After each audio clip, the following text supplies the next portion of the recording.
Good morning, everybody. This is Sherry Maraporti, and I'm coming to you from sunny Aventura on Williams Island. I just have to show you this. This is the view outside of my sister's apartment. I mean, it is absolutely beautiful this morning. And here I am. I don't even know what body of water we're on, but this is her deck. And it spans, it is so long and so beautiful that, like, I just have to show you this. I'm sorry. I'm so excited to be here. But anyway, today I want to talk to you about imagery. And I want to talk to you about the power of the mind and how powerful it is to use your imagination for whatever it is that you need. And I have two examples. The first one is an example of when I was a little girl. And I hope you can hear me because they're mowing the lawn down there. So I'm going to try and speak a little louder. The first one was when I was a little girl. We used to ski in the mountains of New York. And we had a house there, and we'd go every weekend, my sister, my family, and I, and we never missed a weekend. And I have a fear of heights, but I don't have a fear to ski, because I was born on skis. So my fear was that I couldn't put my feet together like this, which is called traversing. I kept them in a triangle, which is called snow plowing. So one day my father says to me, "It's time for you to traverse." And I said, "But Daddy, I'm afraid. I'm afraid I'm going to go too fast. I'm afraid I'm going to go down that mountain and I'm going to fall." And that was like a big fear of mine as a kid. So he says to me, "Don't be afraid. Sit down." And he sits me down on the couch in front of, looking over the mountain, because our place looked over the mountain. And he says to me, he turns on the fireplace and he says to me, "We're going to do a little exercise here." It's like, "I'm going to play you a videotape of some professional skiing. And I want you to watch it and tell me what you think." So he turns the videotape on, and I'm watching these beautiful skiers, traversing down the mountain with just such ease and grace. And I'm thinking, wow, I want to be like them. And he says to me, "We're going to play that again. Watch it." And so he plays it again, and I'm watching it. And he says to me, "This time we're going to watch it, third time. But this time I want you to close your eyes and visualize it." So I close my eyes and I try and visualize what I saw. And then I open my eyes. And he says, "How do you feel?" "I don't know. I was young. But how did I feel?" So he says, "Okay, we're going to watch it again, this time with your eyes open." I said, "Okay." So we watch it again, and I have my eyes open, and I'm watching. And as I'm watching it, he says, "I want you to notice how they're standing. I want you to notice their body structure, their posture, how their knees are bent, how they hold their poles. I want you to imagine this and imagine it. Watch it. Visualize it." And I said, "Okay." So now I'm really paying close attention. I'm watching how they turn a certain way as they make a turn, how their knees are bent, and how they go into the mountain or away from the mountain. I watch the positioning of their poles as they plant their pole and scoot around it with such grace and ease. And they made it look so, so easy. And he then says to me, "I want you to now close your eyes and imagine it again." And so I close my eyes and he plays it again. And in the background I can hear the sounds that I had heard. And I'm picturing the moves. And I hear the swish, swish, swish of the snow. And as I'm hearing the swish, swish, swish of the snow, I'm actually standing up now, and I'm moving my legs to the swish, and I have them together, and I'm moving, and I'm like swish, swish, swish, and my body's moving. And then he says to me, "We're going to watch it again." And so we watch it again. He says, "Open your eyes and watch it again." So I open my eyes and I watch it again. And as I watch it again, I again visualize, sorry, I'm hanging into things as I'm moving back and forth on this deck. I then again visualize exactly what it is that I'm seeing and what I heard.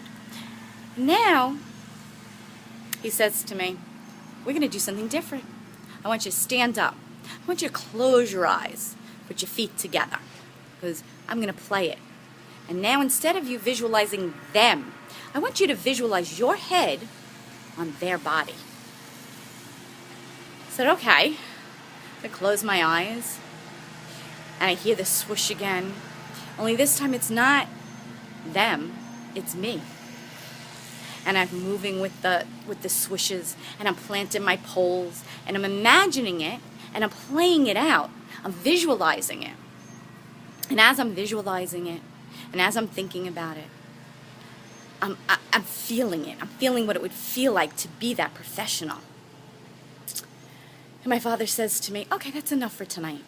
And the next morning, that night I go to sleep, and of course after, I guess it was like an hour or so of us doing this exercise, I go to sleep, and this is all I could think about. Did you ever do something so much and then go right to sleep that's all you think about, and you fall asleep to those thoughts? Well, that's what happened to me.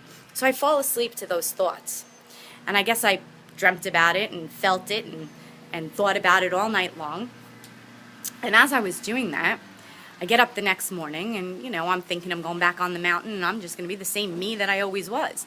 And I'm going to get out there and, but I have this different vision and this different feeling. I get up on that mountain, and on the first run, I place my feet together, and I look down at that mountain, and I say, I could do this. And I put my feet together, and I start traversing, and I'm thinking, all right, I'll be okay. It's the first time, kind of like when you ride a bike, you're a little shaky. I blew not only my father away, but everybody else that was around me, because I had such form that it was so professional looking that nobody could believe this was coming from, I think I was 7 or 8 years old, and they were blown away. And from that moment on, I never looked back. I never snowplowed again. I just traversed, to the point that when I met my husband, he thought I was a professional. And I'm not. I never professionally skied, but I just imagined what it was like to ski like a professional. Imagery is so important. And if you allow me to share one more quick story with you, this morning I woke up, and we have just gotten back from an event in Denver, and I'm staying with my sister for a couple of days in her place in Aventura, which is on Williams Island. And we do this every year. She comes down here with her best friend and I, and we have a nice little sisters weekend. And my kids were with my mom, and my husband went to go pick them up, to be with them. And I'm going to meet up with them in a couple of days. And we're going to take them to Disney. And my little guy, he saw me briefly for a couple of minutes at the airport yesterday when they picked me up and dropped me off here. But, I guess that wasn't enough for him, and I don't blame him, because I miss him just as much as he's missing me. And he says to me this morning, Mommy, I really miss you. And I said, well, what are you doing, buddy? He's like, I just got up. And I said, well, close your eyes. Give me that big morning stretch that you always give. I said, and imagine this. Imagine Mommy sitting there, tickling your belly, kissing your neck, and loving you the way I always do every morning. I said, do you have that image in your head? Can you feel that? Can you imagine that? And he says, yes, Mommy, I can imagine it. I said, now close your eyes and feel that. And what do you feel? And he goes, Mommy, I feel you kissing me. I feel you loving me. And I said, and how does that make you feel? And he goes, that makes me happy. And I said, well, you know what, buddy? That makes me happy. I said, because I love doing that. And I can feel my arms wrapped around you. And I can feel your giggle and your laugh as you try and cover yourself with the covers like you do every morning, so I won't be able to get to your belly, which we call the mukik. And he's like, Mommy, I feel that. I do. And I said, and what does that make you feel inside? And he says, very loved. And I said, well, because you are very loved, buddy. I love you very much. And I miss you. And any time that you're thinking about me and you are missing me, remember how much I love you. And remember that I am there with you. Imagine that. Imagine it. I said, can you close your eyes and imagine it? And he goes, yes, Mommy. And I said, and how does that make you feel? And he goes, happy. That touched my heart, and it made me come to tears. And I said to my husband when he got back on the phone, I said, is he okay? And he goes, my God, I don't know what you said to him. He's got the biggest smile on his face. And that to me meant the world, because I made my son smile through imagery, just by imagining that I was there in his arms and holding him. And I told him how to hold on to that memory. And I'm telling you guys, if you want to learn more about imagery, click the link below, and I'll see you on the other side. Have an awesome day.